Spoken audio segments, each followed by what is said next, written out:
Assalamualaikum warahmatullahi wabarakatuh. Saya Eva Anggunudianingsih dari jurusan Bahasa Arab semester 1. Di pertemuan ke-11 ini akan menjelaskan tentang konsep parameter negara demokrasi. Demokrasi itu kan adalah suatu pemerintahan oleh rakyat dan untuk rakyat. Kebijaksanaan umum ditentukan atas dasar mayoritas oleh wakil-wakil yang diawasi secara efektif oleh rakyat dalam pemilihan yang didasarkan pada prinsip kesamaan politik dan diselenggarakan dalam suasana di mana terjadi kebebasan politik. Kemudian kedua adalah perkembangan demokrasi di Indonesia. Perkembangan demokrasi di Indonesia itu dapat dibagi dalam 4 periode. Yang pertama pada tahun 1945 sampai 1959. Masa demokrasi parlementer yang menonjolkan demokrasi parlemen serta partai-partai.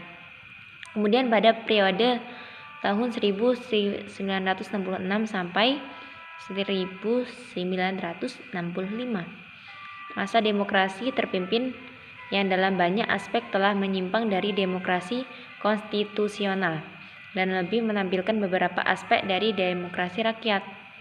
Kemudian pada periode 1966 sampai 1998 yaitu masa demokrasi Pancasila, era Orde Baru yang merupakan demokrasi konstitusional yang menonjolkan sistem presidensial.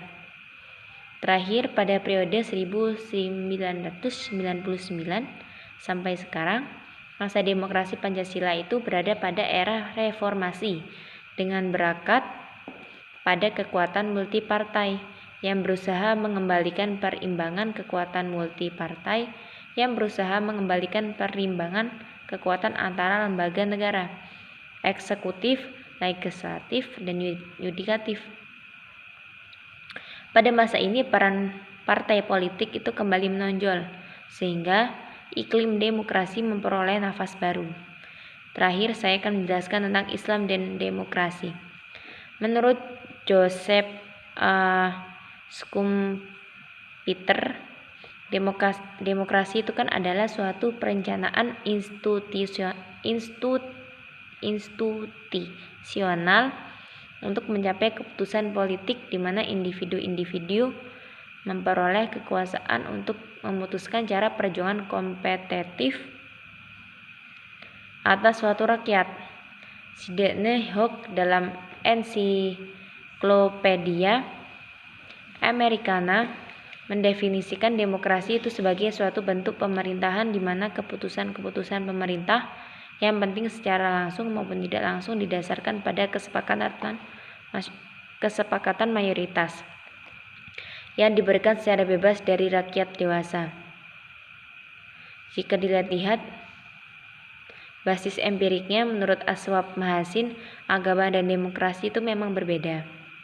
Agama itu kan berasal dari wahyu, sementara demokrasi berasal dari pergumulan pemikiran manusia. Dengan demikian, agama memiliki dialektikanya sendiri. Namun, begitu menurut Mahasin, tidak ada halangan bagi agama untuk berdampingan dengan demokrasi. Sebagaimana dijelaskan di depan, bahwa elemen-elemen pokok demokrasi dalam perspektif Islam. Mungkin cukup sekian dapat saya sampaikan. Kurang lebihnya saya mohon maaf. Wassalamualaikum warahmatullahi wabarakatuh.